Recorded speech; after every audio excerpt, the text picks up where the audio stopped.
Breaking news. చెన్నైలో అనకాపల్లికి చెందిన యువకుడు అనుమానాస్పద స్థితిలో మృతి చెందాడు.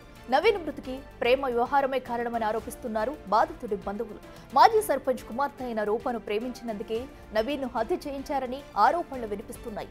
అయితే ఈ నెల 8న నవీన్, రూప తల్లి అనకాపల్లి నుంచి అరుణాచలం యాత్రకు వెళ్లారు. నెల్లూరులో రూప ఫ్రెండ్ విఘ్నేష్ కూడా వీరితో జాయిన్ అయ్యాడు. దర్శనం తర్వాత చెన్నైకి చేరుకున్న ఈ నలుగురు విఘ్నేష్ ఫ్రెండ్ రూమ్ లో ఉన్నారు. అయితే ఆ తర్వాత ఏం జరిగిందో తెలియదు కానీ తెల్లవారుజామున 4 గంటలకు నవీన్ విగతజీవిగా కనిపించాడు. బిల్డింగ్ పై నుంచి దూకడంతో నవీన్ మృతి చెందినట్టు వారంతా తెలిపారు. కానీ అనుమానాస్పద మృతిగా కేసు నమోదు చేసుకున్న పోలీసులు దర్యాప్తు ప్రారంభించారు.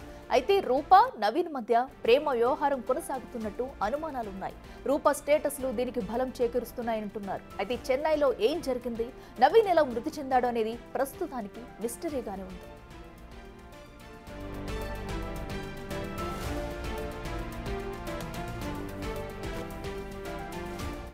వెళ్ళే ముందు వాళ్ళ పేరెంట్స్ మా తమ్ముడిని, మా మదర్ని, మా స్కూల్ ఫ్రెండ్స్తో చెన్నై టెంపుల్కి వెళ్తానని చెప్పి పర్మిషన్ అడిగాడు.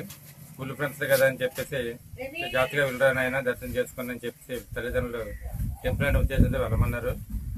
అబ్బాయి వెళ్ళిన తర్వాత లక్షవారం ఉదయం 6 గంటల టైంలో మా తమ్ముడు నాకు ఫోన్ చేసి, అన్నయ్య అలా ఇన్సిడెంట్ జరిగింది, బాబు చనిపోయాడని చెప్తే ఫోన్ వచ్చింది అని చెప్పి చెప్పడంతో నేను చాలా దిగ్బంధంలోనయ్యాను. వెంటనే నేను పూడి అనే గ్రామానికి వెళ్ళి మా తమ్ముడిని కలిసి చూసేది. ఆ టైంకి చనిపోయిన వార్త ఫ్రెండ్స్తో వెళ్ళాడు కదా అని చెప్పేసి అంటే చెన్నైలో మాకు తెలిసినటువంటి ఫ్రెండ్స్ని, మా ఊరు వాళ్ళు అక్కడ ఉన్న వాళ్ళని గ్యాదర్ చేసి స్టేషన్కి వెళ్ళండి అని చెప్పడంతో మా ఊరు వాళ్ళు వెళ్తాడికి 4 అబ్బాయిలని ఇంట్రాగేట్ చేయడం జరుగుతుంది. స్కూల్ ఫ్రెండ్స్ అనేసరికి అబ్బాయిలు కదా అని చెప్పి మేము కూడా ఉన్నాం. అయితే 12-1 గంట ప్రాంతం అయ్యేసరికి అబ్బాయి చెన్నై వెళ్ళేటప్పుడు జర్నీ చేసినటువంటి ట్రైన్ టికెట్ మాకు వాట్సాప్ ద్వారా రావడం, ఆ ట్రైన్ టికెట్ లో 2 అమ్మాయిల పేర్లు ఉండడం. అయితే అబ్బాయి వెళ్ళింది వాళ్ళ ఫ్రెండ్స్ అబ్బాయిలతో కాదు, 2 అమ్మాయిలతో వెళ్ళాడని చెప్పి మాకు నిర్ధారణ వచ్చి మళ్ళీ ఇదే టికెట్ ని అక్కడికి వాట్సాప్ ద్వారా పంపించి ఒకసారి అక్కడ సిఐ గారికి మీరు మాట్లాడండి అని చెప్పడంతో వెలుగులోకి వచ్చింది ఏంటంటే ఈ రూప అనే అమ్మాయి, వాళ్ళ మదరు చిన్ని, వీళ్ళిద్దరూ కూడా రాంపల్లి మండలం వెంకటాపురం గ్రామానికి చెందిన వాళ్ళుగా మాకు తెలిసింది. అబ్బాయి అక్కడికి వెళ్ళిన తర్వాత టెంపుల్కి దర్శనం చేసుకుని తిరిగి నైట్ 9:30కి వాళ్ళ పేరెంట్స్కి ఫోన్ చేయడం, అమ్మ నేను బాగానే ఉన్నాను, టెంపుల్లో ఇలా దర్శనం చేసుకున్నాను, టెంపుల్లో ఉండేటప్పుడు వీడియో కాల్ కూడా చేశాడు. చేసిన తర్వాత తల్లి రేపు ఉదయం జాతరగా వచ్చామని చెప్పడం జరిగింది. 9:30 తర్వాత మార్నింగ్ ఇలా ఫోన్ వచ్చేసరికి విగత జీవితం మిగలడం పేరెంట్స్కి తీరం లోటుగా అది మిగిలింది. ఇలాగా ఉదయం 5 గంటలకి ఈ టైంలో మాకు ఫోన్ కాల్ వచ్చింది. ఇలాగా నవీన్ ఇంకొక అబ్బాయి వాళ్ళ సెల్ నుంచి ఫోన్ చేసి, అమ్మాయి సెల్ నుంచి ఫోన్ చేసి మాకు ఇంకొక అబ్బాయి ఫోన్ చేసి మాకు చెప్పాడు. ఇలాగండి ఏంటంటే ఇలాగా అంకుల్ నవీన్ మేడ మీద నుంచి దూకి చనిపోయాడు అని చెప్పేసి అన్నారు. ఇదేంటా నాయన ఇలాగా ఏంటి మాకేం అర్థం అవ్వలేదు, ఏం జరిగింది ఏంటి ఎలాగనంటే నైట్ వెళ్ళిపోతానని అన్నాడు. అనిపోతే ఈ నైట్ ఉండి ఉదయం వెళ్దామని చెప్పేసి అనేసరికి ఉండిపోయాడు. ఉదయం లేచి ఇలా దూకేశాడని ఆ అబ్బాయే చెప్పాడు మాకు.